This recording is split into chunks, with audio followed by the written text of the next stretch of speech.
এই মুহূর্তে দেশ পরিচালনার অভিজ্ঞতা কেবল বিএনপিরই আছে বলেছেন তারেক রহমান। ষড়যন্ত্রকারীদের দেখামাত্র গুপ্ত নামে ডাকার পরামর্শ। দুই পরিবারের বন্দোবস্ত আর নয় বলেছেন ডাক্তার শফিক সহ 11 দলীয় নেতারা। নির্বাচনে জিতলে পরাজিতদেরও সঙ্গী করে দেশ গঠনের ঘোষণা।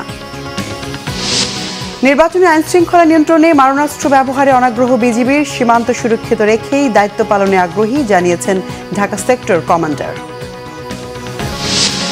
পূর্বাঞ্চলে শেষ হলো বাণিজ্য মেলা। মিলেছে 224 কোটি টাকার রপ্তানি আদেশ, পরিসর বাড়ানোর পরিকল্পনা।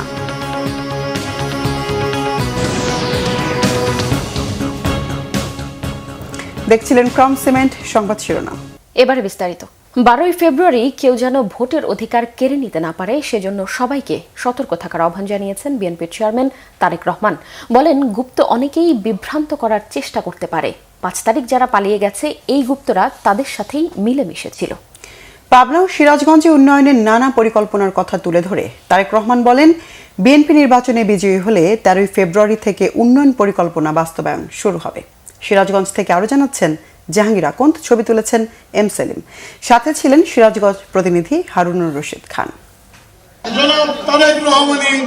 19 বছর পর যমুনাপাড়ের শহর সিরাজগঞ্জে আসলেন বিএনপির চেয়ারম্যান তারেক রহমান। দীর্ঘ 1.5 যুগেরও বেশি সময় পর নেতাকর্মীরা তাদের প্রিয় নেতাকে সচক্ষে দেখবেন এবং তার নির্দেশনামূলক বক্তব্য শুনবেন, সে আশায় সকাল থেকেই অপেক্ষায় ছিলেন বিসিক শিল্প পার্ক এলাকার জনসভায়। বেলা 3:30টার পর জনসভার মঞ্চে আসেন তারেক রহমান। দীর্ঘদিন পর নেতাকে কাছে পেয়ে উচ্ছ্বসিত হন নেতাকর্মীরা।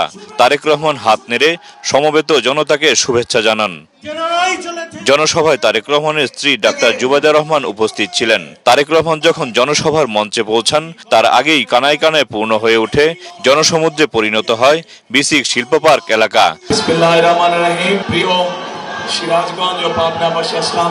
প্রধান অতিথির বক্তব্যে তারেক রহমান বলেন, সিরাজগঞ্জ ও পাবনা কৃষিবান্ধব ও শিল্প এলাকা, এগুলোকে টেনে তুলতে হবে। ক্ষমতায় গেলে এ এলাকার তাঁত শিল্পকে বিদেশে রপ্তানির ব্যবস্থা করা হবে বলে জানান তিনি। মা বোনদের স্বাবলম্বী করে গড়ে তুলতে নিজের পরিকল্পনার কথা জানান তারেক রহমান।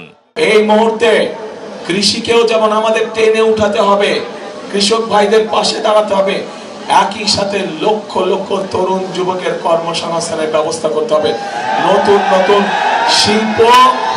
শিল্প পার্ক স্থাপনের মাধ্যমে আমাদেরকে এই সমস্যার সমাধান করতে হবে।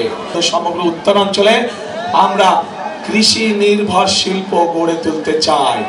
এই এলাকার মানুষ তাঁত শিল্পের সাথে বহু মানুষ এখানে জড়িত, কিন্তু এই তাঁত শিল্পকে যদি আমরা তাঁত শিল্পের সম্পর্কে যদি আমরা পরিকল্পনা গ্রহণ করতে পারি, তাহলে এই তাঁত শিল্প উৎপাদিত পণ্য আমরা ইনশাআল্লাহ সারা বিশ্বে ছড়িয়ে দিতে সক্ষম হব এবং আগামী দিনে আমরা তাই করতে চাই।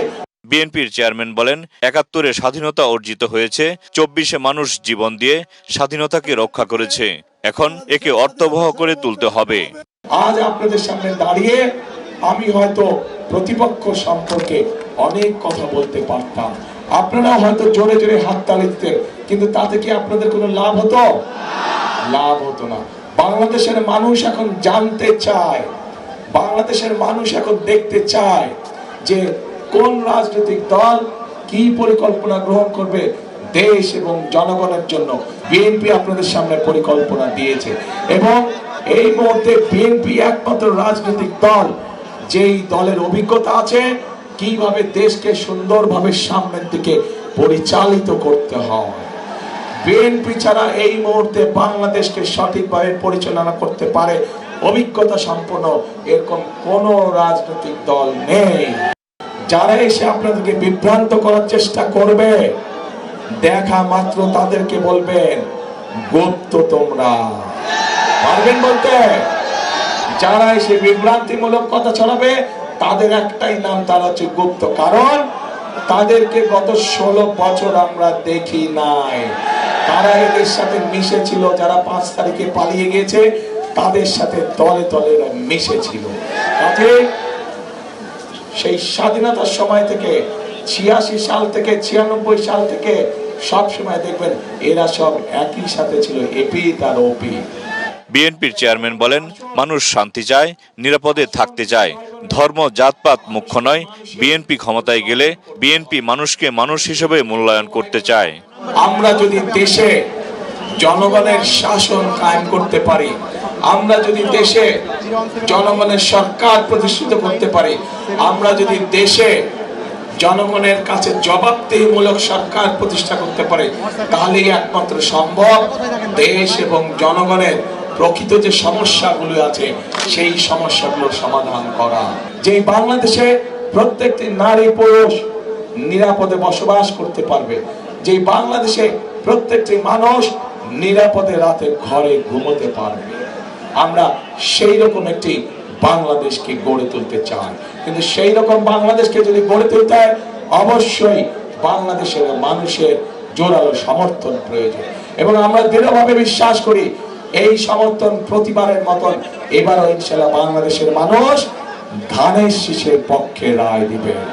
ভোটের অধিকার যাতে কেউ ছিনিয়ে নিতে না পারে সেদিকে সতর্ক থাকার আহ্বান জানান তারেক রহমান। আজকে যদি আমাদেরকে দেশকে গড়তে হয়, আজকে যদি এই 20 কোটি মানুষকে একসঙ্গে নিয়ে বাংলাদেশকে সামনের দিকে এগিয়ে যেতে হয়, তাহলে সকলকে আমাদেরকে ঐক্যবদ্ধ থাকতে হবে, আমাদেরকে সতর্ক থাকতে হবে, যেন কোনো ষড়যন্ত্র করে কেউ আবার আপনাদের এই ভোটের অধিকারকে কেড়ে নিয়ে যেতে না পারে, আবার যেন ষড়যন্ত্র করে কেউ স্তব্ধ করে দিতে না পারে। সিরাজগঞ্জ ও পাবনার সংসদীয় আসনের প্রার্থীদের পরিচয় করিয়ে দেন তারেক রহমান। অতীতের মতো এবারও ধানের শীষে ভোট দিতে জনগণের প্রতি আহ্বান জানান বিএনপির চেয়ারম্যান তারেক রহমান। এই মানুষদের হাতে আমরা ধানের শীষ তুলে দিয়েছি।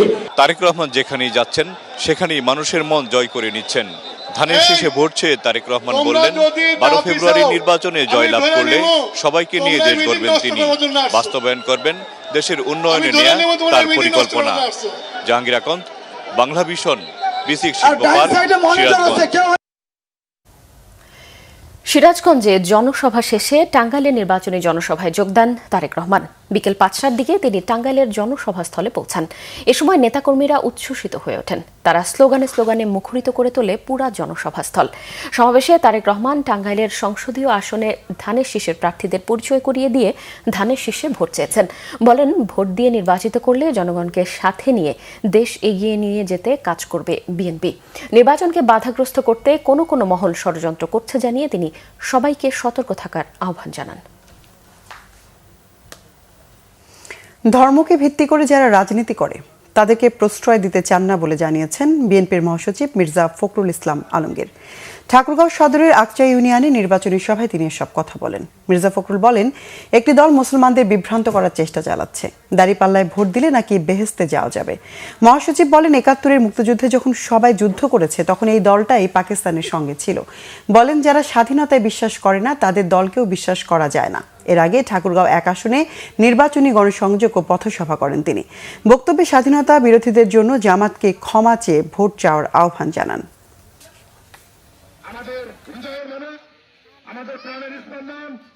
একটা দল ওরা আমার মুসলমান ভাইদেরকে বিভ্রান্ত করার জন্য বলতেছে, দাঁড়িয়ে পাল্লাতে ভোট দিয়ে দেখতে যাইবে।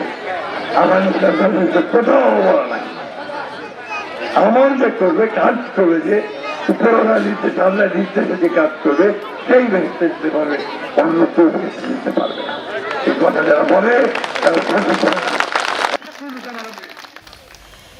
একটি দল জুলাইকে তুচ্ছ-তাচ্ছিল্য করলেও জনগণের চাপে গণভোটে হ্যাঁর পক্ষে অবস্থান নিয়েছে বলে মন্তব্য করেছেন জামায়াতে ইসলামের আমির ডক্টর শফিকুর রহমান। বিকেলে কেরানীগঞ্জে ঢাকা জেলার জনসভায় একথা বলেন তিনি। এর আগে কুমিল্লার 14 গ্রামে 11 দলীয় জোটের জনসভায় অংশ নিয়ে বলেন, নির্বাচনে জয়ী হলে পরাজিতদেরকেও দেশ গঠনে সঙ্গী করা হবে। কোনো দলকে হজম নয়, ঐক্যবদ্ধ বাংলাদেশ করতে চায় 11 দলীয় জোট। নির্বাচন বানচালের চেষ্টা করলে প্রতিহতের হুঁশিয়ারিও দেন এনসিপির আহ্বায়ক নাহিদ ইসলাম। রেজাউল করিমের ক্যামেরায় ওমর ফারুকের রিপোর্ট। নির্বাচনী প্রচারণার 10ম দিনে কুমিল্লার 14 গ্রামে জামাত ইসলামী সহ 11 দলীয় জোটের নির্বাচনী জনসভা। নির্ধারিত সময়ের আগে সভাস্থলে জড়ো হন নেতাকর্মীরা। অংশ নেন জামায়াতের আমির সহ 11 দলীয় শীর্ষ নেতারা। এ সময় 11 দলের শীর্ষ নেতারা বলেন, 24-এর পরে বাংলাদেশের মানুষ 2 পরিবারতন্ত্রের রাজনৈতিক বন্দোবস্তে ফিরতে চায় না। বলেন, অভ্যুত্থানে শুরু হওয়া পরিবর্তনকে চূড়ান্ত রূপ দিতে গণভোটে জয়যুক্ত করতে হবে। 11 দলীয় জোট জয়ী হলে জুলাই গণহত্যা ও ও হাতি হত্যার বিচারের প্রতিশ্রুতিও দেন তারা। আমরা স্পষ্টভাবে বলে দিতে চাই, বাংলাদেশে সরকারকে ক্ষমতায় আসবে, সরকারকে গঠন করবে, তা নির্ধারণ করবে একমাত্র বাংলাদেশের জনগণ। যদি কোনো আধিপত্যবাদী শক্তি চেষ্টা করে এই সরকার এই নির্বাচনকে তারা হস্তক্ষেপ করার চেষ্টা করে, তাদের বিরুদ্ধেও বাংলাদেশের জনগণ দাঁড়াবে। জামায়াতের আমির ডাক্তার শফিকুর রহমান বলেন, 11 দলীয় জোট এমন দেশ গঠন করতে চায় যেখানে সব নাগরিকের জীবন, সম্পদ এবং সম্মান নিরাপদ থাকবে। ঐক্যবদ্ধ বাংলাদেশের প্রতিশ্রুতিও দেন তিনি। চাঁদাবাজি সহ যত দুর্নীতি আছে আমরা এগুলার জড় কেটে দিতে চাই ইনশাআল্লাহ তাআলা। এতে কারো ভয় পাওয়ার তো কিছু নেই। যারা চাঁদাবাজি করেন, দুর্নীতি করেন, তাদেরও ভয় পাওয়ার কিছু নেই। আমরা তো এমন একটা সমাজ গড়তে চাচ্ছি যেখানে প্রত্যেকটা নাগরিক তার জীবন, সম্পদ এবং ইজ্জতের নিরাপত্তা ভোগ করবে ইনশাআল্লাহ। পরে কুমিল্লার নিমসার ও দাউদকান্দিতে পথসভায় যোগ দেন জামাত আমির। ঢাকায় ফেরার পথে কেরানীগঞ্জের জামায়াত ইসলামী ঢাকা জেলার উদ্যোগে আয়োজিত নির্বাচনী জনসভায় অংশ নেন তিনি। এ সময় জামায়াতের আমির বলেন, একটি দল জুলাইকে তুচ্ছ-তাচ্ছিল্য করলেও জনগণের চাপে গণভোটে হায়ের পক্ষে অবস্থান নিয়েছে। হ্যাঁ ভোটের নামই হচ্ছে আগামীর বাংলাদেশ। এই হ্যাঁ ভোটের নাম হচ্ছে আজাদি, না ভোটের নাম হচ্ছে গুলামি। আজাদি না গুলামি, আজাদি না গুলামি। দেশের বিভিন্ন জেলায় নির্বাচনী জনসভায় বেকারত্ব দূরীকরণ, নারী অধিকার নিশ্চিত করা, দুর্নীতিমুক্ত বাংলাদেশ গড়তে নানান প্রতিশ্রুতি দিচ্ছে বাংলাদেশ জামায়াত ইসলামী। এমন প্রতিশ্রুতির কতটা প্রভাব পড়ছে সেটার প্রতিফলন হয়তো 12 তারিখের নির্বাচনেই দেখা যাবে। ওমর ফারুক, বাংলা ভিশন। প্রচারণার 10ম দিনেও গণসংযোগে ব্যস্ত ঢাকার বিভিন্ন আসনের বিএনপি মনোনীত প্রার্থীরা। ঢাকা 8 আসনে গণসংযোগ ও নেতাকর্মীরা ছাড়াও বিভিন্ন ব্যবসায়িক সংগঠনের সঙ্গে মতবিনিময় করেছেন দলের স্থায়ী কমিটির সদস্য প্রার্থী মির্জা আব্বাস। নির্বাচনের ফলাফল ঘোষণা 12 ঘন্টার বেশি হলে তা দুরভিসন্ধিমূলক হবে বলে মনে করেন তিনি। এদিকে পুরান ঢাকার দয়াগঞ্জ সহ বিভিন্ন এলাকায় গণসংযোগ করেছেন ঢাকা 6 আসনের প্রার্থী ইশরাক হোসেন। বিস্তারিত শুভ মাহফুজের রিপোর্টে।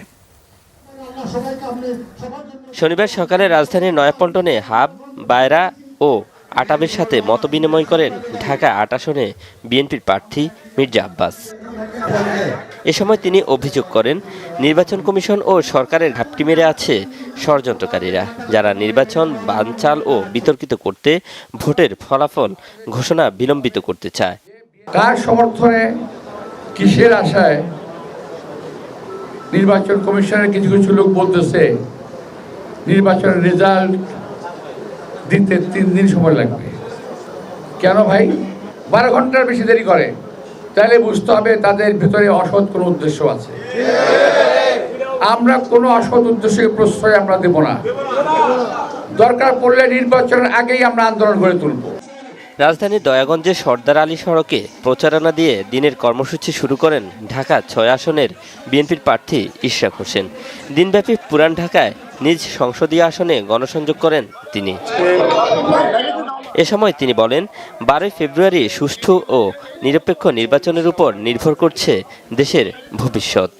আমাদেরকে যে কোনো মূল্যে নিশ্চিত করতে হবে যে একটি সুষ্ঠু, স্বাভাবিক, নিরপেক্ষ নির্বাচন আমরা অনুষ্ঠিত করতে পারি এবং শান্তিপূর্ণ উপায়ে গণতান্ত্রিক পন্থায় ক্ষমতা হস্তান্তরের পথ সেটা আমরা শুরু করতে পারি। এই শুরুর মাধ্যমেই কিন্তু নির্ধারিত হবে আগামী দিনে বাংলাদেশ কোন পথে যাবে। রাজধানীর মুগদায় সমাবেশ করেছেন ঢাকা 9 আসনের প্রার্থী হাবিবুর রশিদ হাবিব। এ সময় বেশ কিছু প্রতিশ্রুতি দেন তিনি। যার এই এলাকার এত হাজার হাজার মা বোনরা রয়েছেন, এত হাজার হাজার আমাদের সমর্থক রয়েছে, আমাদের এলাকায় সবাইকে নিয়ে আমরা আগামী দিনে এই ঢাকাকে গড়ে তুলব। এদিকে ঢাকা 17 আসনে নারী উন্নয়ন পরিকল্পনা নিয়ে উঠান বৈঠক করেছে ভাসানটেকের বিভিন্ন জনগণ। শুভ মাহফুজ, বাংলা ভিশন, ঢাকা।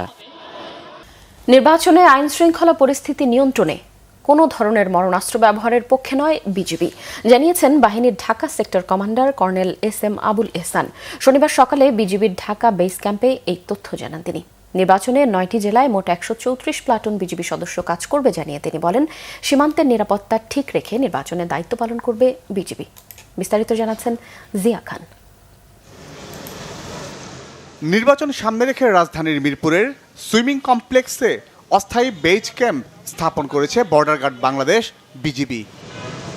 সংবাদ সম্মেলনে sector commander colonel S M. Abul Ehsan বলেন, সহিংসতা মোকাবেলায় rapid action team, quick response team ছাড়াও বিজিবির হেলিকপ্টার মোতায়েন থাকবে।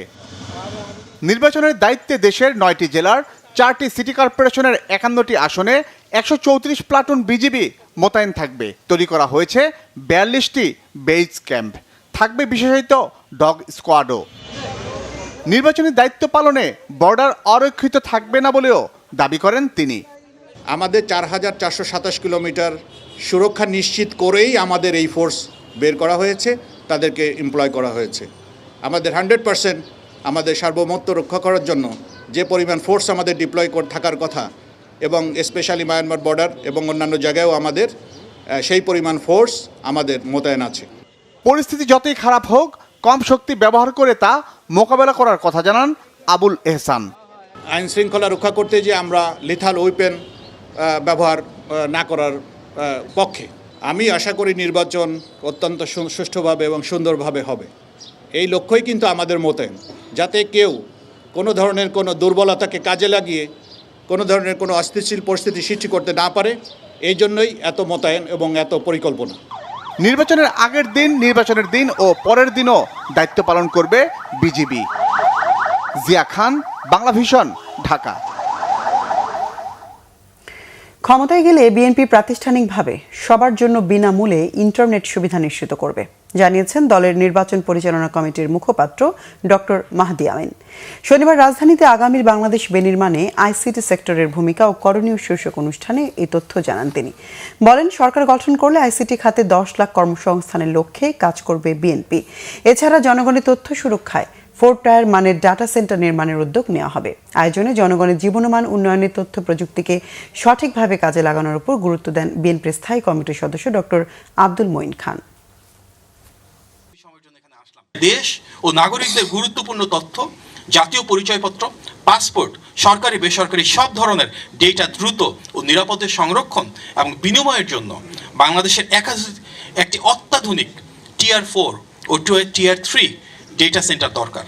তাই ইনশাল্লাহ বিএনপি রাষ্ট্র পরিচালনার দায়িত্বে আসলে ক্লাউড ফার্স্ট কৌশলে দেশের প্রথম এআই চালিত ডেটা সেন্টার ক্যাম্পাস আমরা সৃষ্টি করতে চাই, শুরু করতে চাই। কিন্তু গণতন্ত্রের মূল কথা হচ্ছে জনগণ।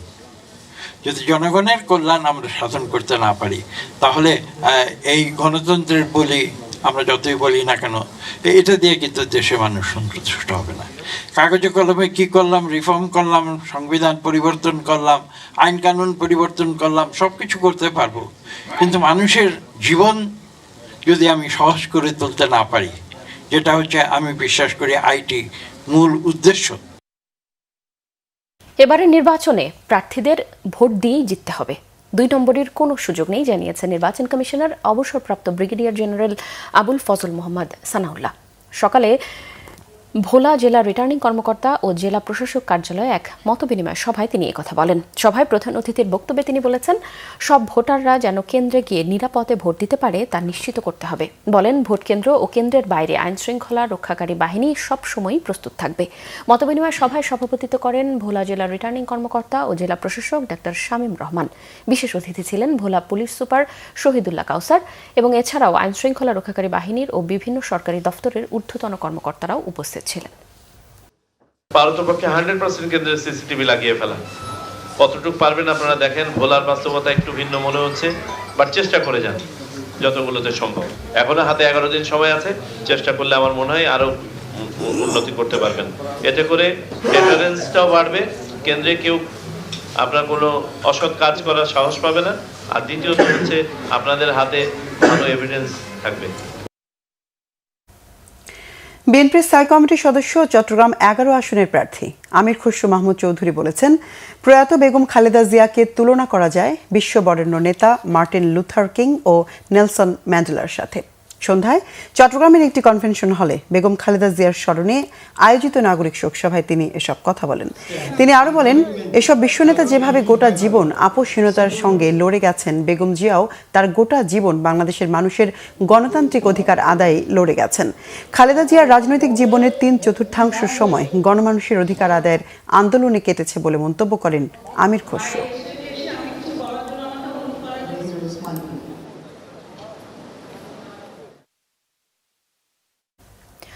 ঢাকা আন্তর্জাতিক বাণিজ্য মেলার পর্দা নামল আজ। বাণিজ্য মেলার ৩০তম এ আসরে প্রায় ৪০০ কোটি টাকার পণ্য বিক্রির পাশাপাশি ২২৪ কোটি টাকার পণ্য রফতানির আদেশ মিলেছে বলে জানিয়েছেন বাণিজ্য উপদেষ্টা শেখ বশিরউদ্দিন। উপদেষ্টা জানান, রপ্তানি ও শিল্প খাতের উদ্ভাবনীয় পণ্যের প্রদর্শনীর স্বার্থে এক্সিবিশন সেন্টারের পাশাপাশি নতুন করে আরও ৬ একর জমিতে বহুতল ভবন তৈরি করা হবে। শনিবার শেষ হলো ঢাকা আন্তর্জাতিক বাণিজ্য মেলা। পূর্বাচলের বাংলাদেশ চীন মৈত্রী এক্সিবিশন সেন্টারের এবারের মেলায় অংশ নেয় সিঙ্গাপুর, ভারত, মালয়েশিয়া সহ ৬ দেশের ১১টি প্রতিষ্ঠান। সব মিলিয়ে দেশি বিদেশি ৩২৯টি প্রতিষ্ঠানে ভিড় করেন ক্রেতা ও দর্শনার্থীরা। মেলার ৩০তম এই আসরে আগের বছরের তুলনায় বিক্রি বেড়েছে প্রায় ৪%। সমাপনী অনুষ্ঠানে বাণিজ্য উপদেষ্টা জানিয়েছেন, ১ মাসের প্রদর্শনী থেকে রপ্তানির আদেশ মিলেছে ২২৪ কোটি টাকার। আমরা পূর্ত মন্ত্রণালয় থেকে ৬ একর অতিরিক্ত জায়গা নেওয়ার জন্য কাজ করছি। আশা করি এই জায়গাটা যদি ইপিবির অনুকূলে বরাদ্দ দেওয়া হয় তাহলে আমাদের এটার অবয়ব এবং এটার অবকাঠামোগত যে প্রয়োজন রয়েছে সেটাকে আমরা বৃদ্ধি করতে পারবো এবং সেখানে আমরা নিশ্চয়ই মাল্টি স্টোরি বিল্ডিং করে এর সক্ষমতা বৃদ্ধি করতে পারবো। বাণিজ্য মেলাকে শুধু পণ্য বেচাকেনার মধ্যে সীমাবদ্ধ না রেখে উৎপাদনমুখী শিল্প ও রপ্তানিমুখী উদ্ভাবনী পণ্যের প্রদর্শনীতে পরিণত করার পরিকল্পনা জানান বাণিজ্য উপদেষ্টা। আমাদের নিজেদের জাতীয় সক্ষমতা নিরূপণ করার জন্য আমি মনে করি অসম্ভব জরুরি এবং তাদেরকে কোনো সাশ্রয়ী মূল্যে অথবা এমনকি বিনামূল্যেও আমরা আমন্ত্রণ জানাতে পারি কিনা তাদের পণ্যের বৈচিত্র্যের উপর নির্ভর করে, পণ্যের উদ্ভাবনের উপরে নির্ভর করে, সেটা শিল্প পণ্য হোক, রপ্তানি পণ্য হোক, গৃহস্থলী পণ্য হোক। আমি নিশ্চিত যে আগামী মেলাতে আমরা এসব জিনিসগুলোকে আমলে নিয়ে আরও অনেক সুন্দর মেলা আয়োজন করব। সড়ক সংস্কারের জন্য এবার মেলায় যাওয়া দর্শনার্থীদের দুর্ভোগের জন্য দুঃখ প্রকাশ করেন বাণিজ্য উপদেষ্টা। আগামী বছর এমন কষ্ট আর থাকবে না বলে জানান আয়োজকরা। জিয়াউল হক সবুজ, বাংলা ভিশন, ঢাকা। শিক্ষাবিদ অধ্যাপক ডক্টর মাহবুবুল্লাহ বলেছেন, গণতান্ত্রিক উত্তরণ ও শান্তিপূর্ণ সহ অবস্থানের পথে সবচেয়ে বড় বাধা আওয়ামী লীগ। রাজধানীর এফটিসিতে ডিবেট ফর ডেমোক্রেসি আয়োজিত বিতর্ক অনুষ্ঠানে এই কথা বলেন তিনি। বলেন, মুক্তিযুদ্ধের মতো এত বড় আত্মত্যাগের সুফল মানুষ আজও পায়নি। মুক্তিযুদ্ধ প্রতিবেশী রাষ্ট্র দ্বারা নিয়ন্ত্রিত ছিল অভিযোগ করে তিনি বলেন, ৭১ পরবর্তী গণতন্ত্র ছিল তাদেরই নির্দেশিত। প্রতিবেশী দেশের সমর্থনের কারণেই সে সময় দেশে একদলীয় শাসন কায়েম হয়েছিল বলেও অভিযোগ তার। ডক্টর মাহবুবুল্লাহ বলেন, ক্ষমতার মোহে সাবেক প্রধানমন্ত্রী শেখ হাসিনা রাজনৈতিক দুর্বৃত্তে পরিণত হয়েছিলেন। আওয়ামী লীগের প্রতিহিংসার কারণে আসন্ন নির্বাচনী পরিবেশ ও দেশের শান্তি বিনষ্ট হওয়ার আশঙ্কা করেন তিনি। Debate for democracy chairman Hasan Ahmed Chowdhury Kiron বলেছেন, অতীতের যে কোনো নির্বাচনের চেয়ে আসন্ন নির্বাচনের গুরুত্ব বেশি। নির্বাচন অবাধ ও সুষ্ঠু করতে সংশ্লিষ্ট সবার প্রতি আহ্বান জানান তিনি। আসন্ন নির্বাচন বানচালের ষড়যন্ত্রের শঙ্কা প্রকাশ করে নির্বাচন কমিশনের প্রধান উপদেষ্টার কার্যালয়ে স্মারকলিপি দিয়েছে কারিগরি ছাত্র আন্দোলন। শনিবার ১০ সদস্যের প্রতিনিধি দল প্রধান নির্বাচন কমিশনার বরাবর স্মারকলিপি জমা দেন। শিক্ষার্থীরা আগামী নির্বাচনের আগে ডিপ্লোমা ও বিএসসি প্রকৌশলীদের সমস্যা নিরসনে কোনো সুপারিশ না করার দাবি জানান। বলেন, তাদের সমস্যার সমাধানে নির্বাচিত সরকারই সিদ্ধান্ত নেবে। শনিবার দুপুরে কয়েকশো শিক্ষার্থী নির্বাচন ভবনের সামনে বিক্ষোভ করেন। তাদের ঘিরে তৎপর ছিলেন আইনশৃঙ্খলা রক্ষাকারী বাহিনীর সদস্যরা। এর আগে সকালে শিক্ষার্থীদের একটি প্রতিনিধি দল প্রধান উপদেষ্টার কার্যালয়ে স্মারকলিপি দেয়। এ সময় ডিপ্লোমা শিক্ষার্থীরা ঢাকা মহিলা পলিটেকনিকের সামনে জড়ো হয়ে রাস্তা আটকে আন্দোলন করেন। নির্বাচনে আন্তঃজেলা দূরপাল্লার রুটে চলাচলকারী বাস রিকুইজিশন বন্ধের দাবি জানিয়েছে বাংলাদেশ সড়ক পরিবহন মালিক সমিতি। রাজধানীর পরিবাগে সংগঠনটির কার্যালয়ে সংবাদ সম্মেলনে আন্তঃজেলা রুটে চলাচলকারী বাস রিকুইজিশনের পরিবর্তে শহর ও শহরতলি রুট থেকে গাড়ি রিকুইজিশনের দাবি জানানো হয়। মালিক সমিতির নেতারা অভিযোগ করে বলেন, সরকার আন্তঃজেলা রুটে চলাচলকারী বাসের ৫০% রিকুইজিশন করেছে। এই হারে রিকুইজিশন চলতে থাকলে নির্বাচনের সময় ভোটারদের যাতায়াতে ভোগান্তি তৈরি হবে। সংগঠনটির মহাসচিব মোহাম্মদ সাইফুল আলম অভিযোগ করে বলেন, সরকার গাড়ির রিকুইজিশন দিলেও মালিক ও শ্রমিকদের জন্য অর্থ বরাদ্দের কোনো ঘোষণা দেয়নি। অতীতেও ক্ষতিপূরণ দিয়ে সরকার বাস চালিয়েছে। ক্ষতিপূরণের টাকা কোন দফতর থেকে তোলা যাবে তাও জানানোর দাবি জানান সাইফুল আলম। মালিক সমিতির কার্যকরী সভাপতি এম এ বাতেন বলেন, আন্তঃজেলা ও দূরপাল্লার বাস রিকুইজিশন করা হলে মানুষ বিপাকে পড়বে, বিড়ম্বনা ও দুর্ভোগ তৈরি হবে। তাই শহর ও শহরতলি বাস এবং সরকারি পরিবহন পুলের পরিবহন রিকুইজিশনের পরামর্শ দেন তারা।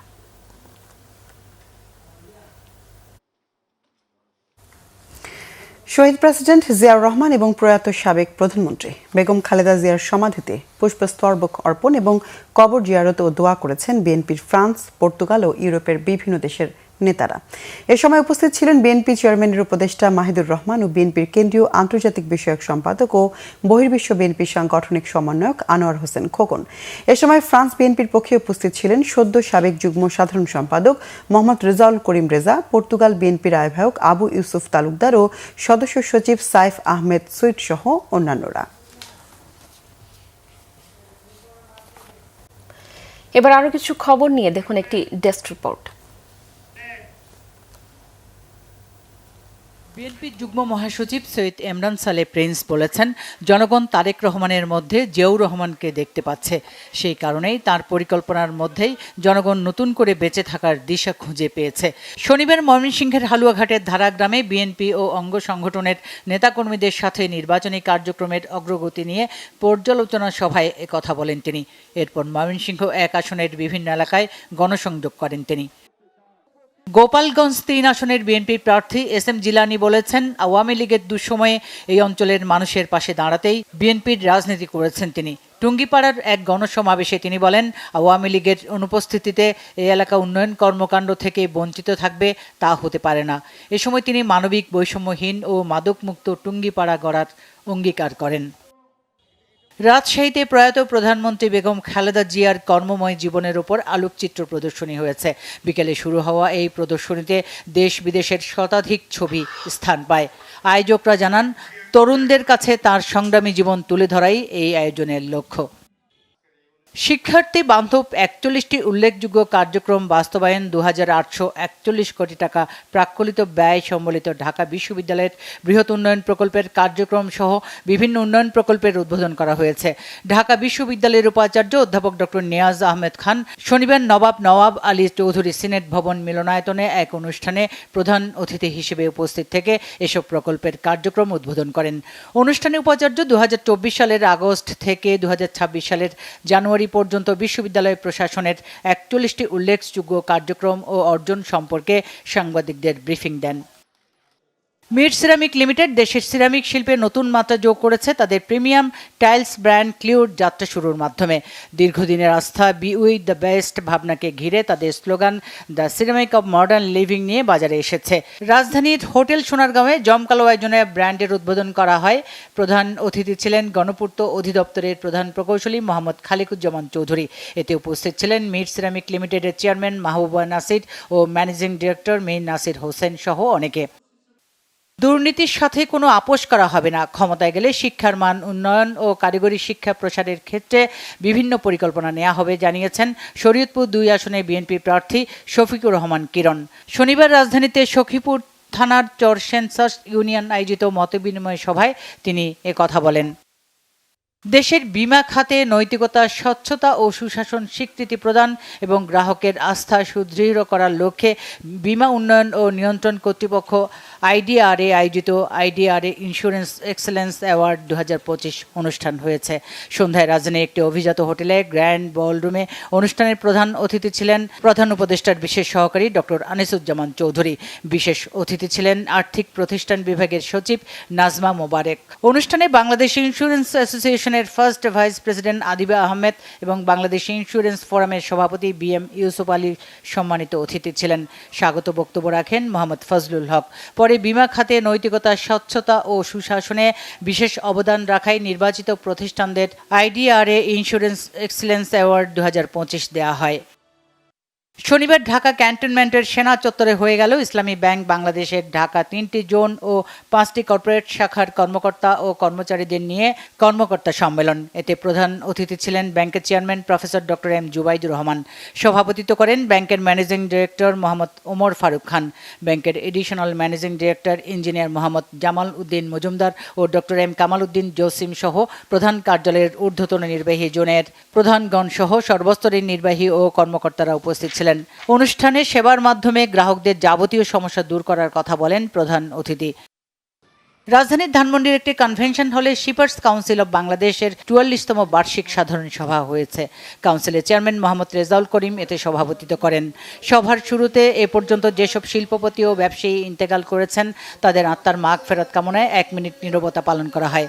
সভায় গত বার্ষিক সাধারণ সভার কার্যবিবরণী, পরিচালনা পর্ষদের প্রতিবেদন, ২০২৫ সহ ২০২৫-২৬ অর্থ বছরের অডিটর নিয়োগ ও তাদের পারিশ্রমিক নির্ধারণ করা হয়। বিদ্যমান পরিস্থিতিতে দেশের সার্বিক অর্থনীতি সহ সড়ক, নৌ ও রেলওয়ে, পরিবহন ও বন্দর ব্যবস্থাপনা নিয়ে আলোচনা করা হয়।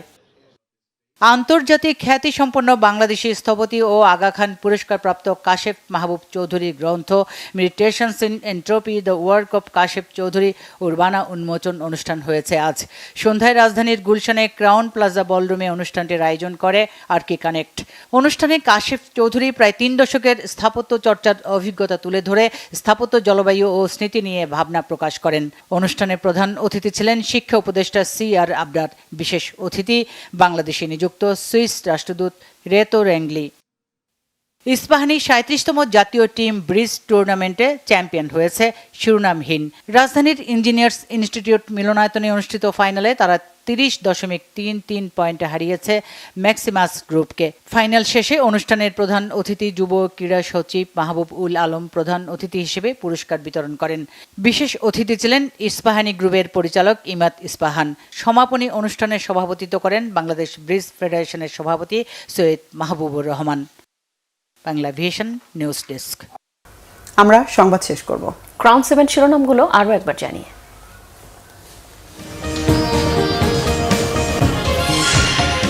এই মুহূর্তে দেশ পরিচালনার অভিজ্ঞতা কেবল বিএনপিরই আছে বলেছেন তারেক রহমান। ষড়যন্ত্রকারীদের দেখা মাত্র গুপ্ত নামে ডাকার পরামর্শ। দুই পরিবারের বন্দোবস্ত আর নয় বলেছেন ডক্টর শফিক সহ 11 দলীয় নেতারা। নির্বাচনে জিতলে পরাজিতদেরও সঙ্গী করে দেশ গঠনের ঘোষণা। নির্বাচনে আইন শৃঙ্খলা নিয়ন্ত্রণে মরণাস্ত্র ব্যবহারে অনাগ্রহ বিজিবির। সীমান্ত সুরক্ষিত রেখেই দায়িত্ব পালনে আগ্রহী জানিয়েছে ঢাকার সেক্টর কমান্ডার। পূর্বাঞ্চলে শেষ হলো বাণিজ্য মেলা, মিলেছে 224 কোটি টাকার রপ্তানি আদেশ, পরিসর বাড়ানোর পরিকল্পনা।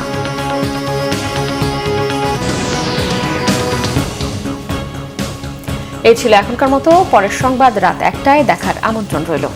এছাড়া বাংলাভিশন সংবাদ ও সংবাদ সংশ্লিষ্ট অনুষ্ঠান দেখতে ভিজিট করুন www.bvnews24.com ও facebook.com/banglavisionnews-এ এবং সাবস্ক্রাইব করুন youtube.com/banglavisionnews-এ। এতক্ষণ সঙ্গে থাকায় ধন্যবাদ সবাইকে। শুভরাত্রি।